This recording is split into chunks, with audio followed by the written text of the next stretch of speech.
As we get to 4 o'clock on this Thursday afternoon, we start with an 89-year-old woman and her grandson hospitalized after being attacked by their own dogs. Golden police had to send in backup to get those dogs under control. A neighbor helped keep the boy safe as police rescued his grandmother. 9 News reporter Noel Brennan joins us live from the Golden Police Station. Noel, how is the family doing right now? Well, Jeremy, this attack impacted a whole neighborhood. This is really a tight-knit community, and everyone is just hoping for the best right now. But we do know that the 12-year-old boy is in the hospital, and Golden Police describe his condition as stable right now. His 89-year-old grandmother is also hospitalized, and police say she is in critical condition.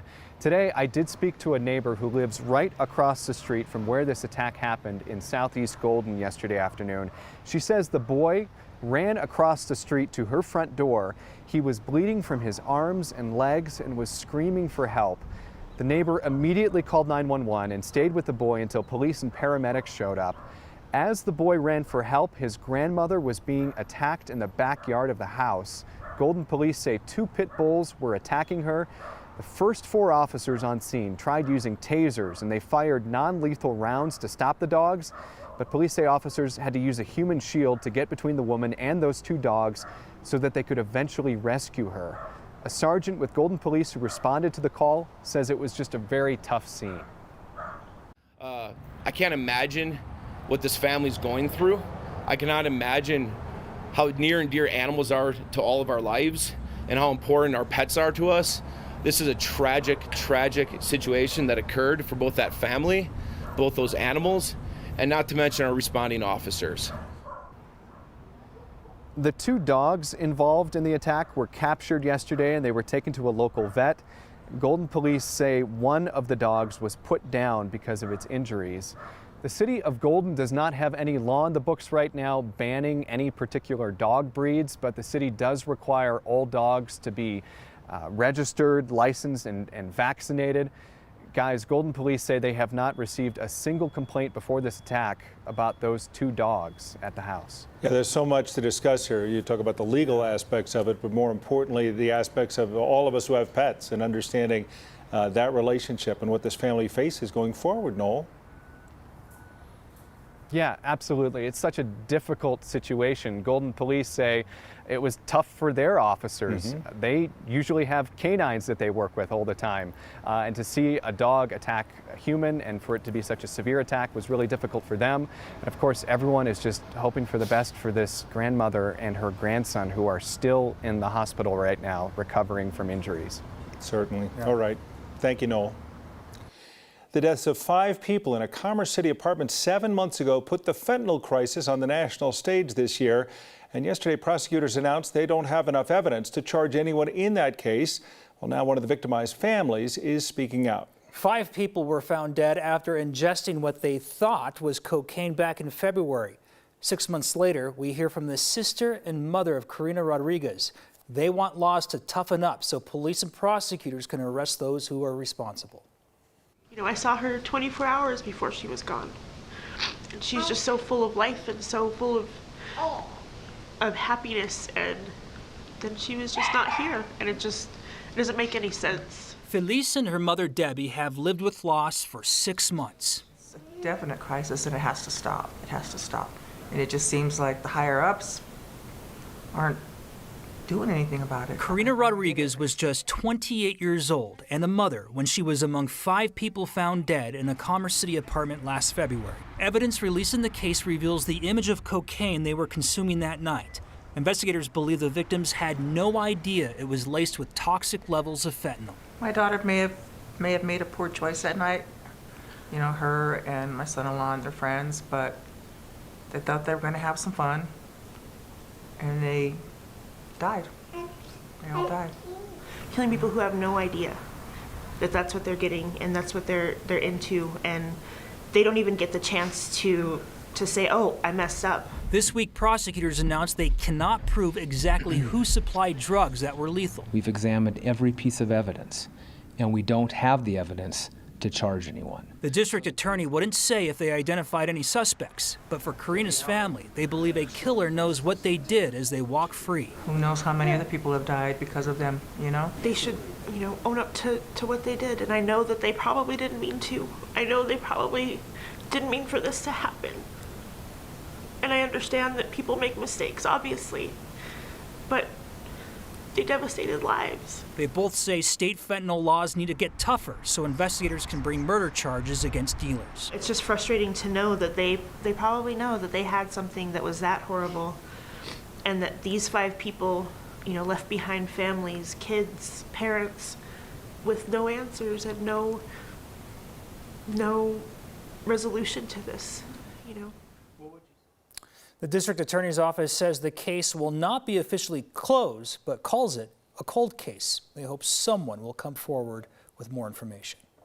Today is September 15th, the day we mark 59 years now since the bombing of the 16th Street Baptist Church in Birmingham, Alabama. 4 girls were killed.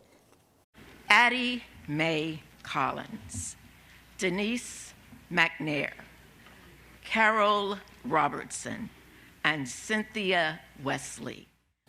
Those are the names of those 4 girls senselessly murdered in an act of racism in 1963. The 16th Street Baptist Church held the Day of Remembrance this 59 years since the church was bombed by the KKK.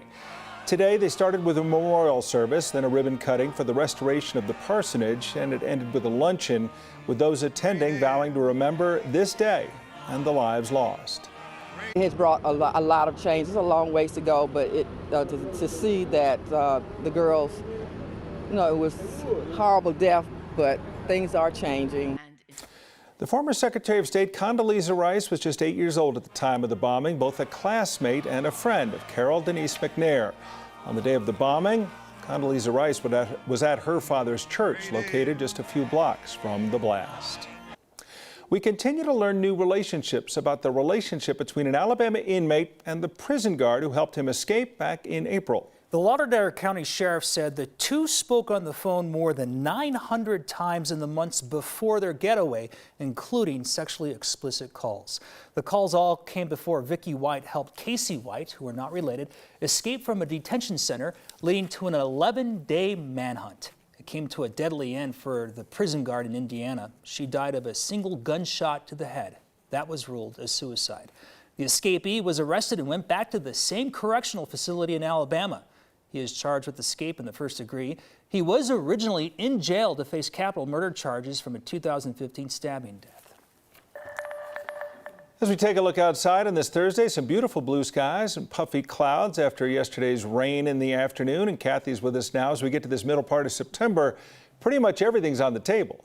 Tom, we've gone over this. What are the puffy clouds? Yeah. Puffy clouds, I call them cumulonimbus. Stop it's back to science class. Stop it, cumulus. Cumulonitwit. Just cumulus.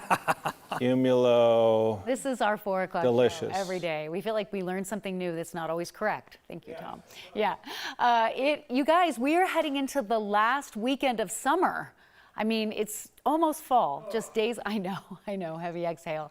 And in the high country, it definitely looks like fall is about to start in just a few days with a light dusting of snow. Mount Evans, pretty as a picture up there, so beautiful.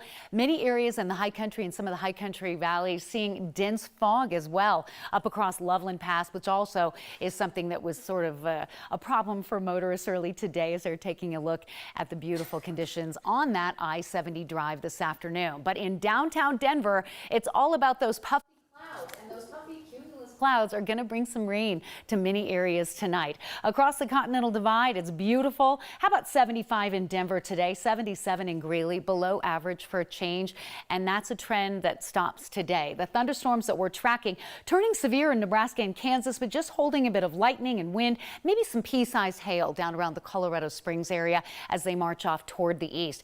This is the heaviest shower band moving through Castle Rock and Kiowa. One more round due to move through over the next couple of hours. Temperatures comfortable in the 70s, a little bit of wind kicking in out of the northeast. We'll drop into the mid 60s after sunset. And coming up, we're tracking the evening showers. We've got that Friday storm outlook for you and a warmer, drier weekend forecast because you guys, the Broncos play on Sunday. Big forecast coming up for that game. A study done by a nonprofit research group finds that extreme weather events are behind a spike in power outages over more than 2 decades. The rise comes as extreme weather gets worse. And amid the rise in global temperatures, the demand for electricity climbs, and the country's energy infrastructure still grows more older and more vulnerable as well. Climate Central found that Texas reported the largest number of weather-related outages since the year 2000, followed by Michigan and California.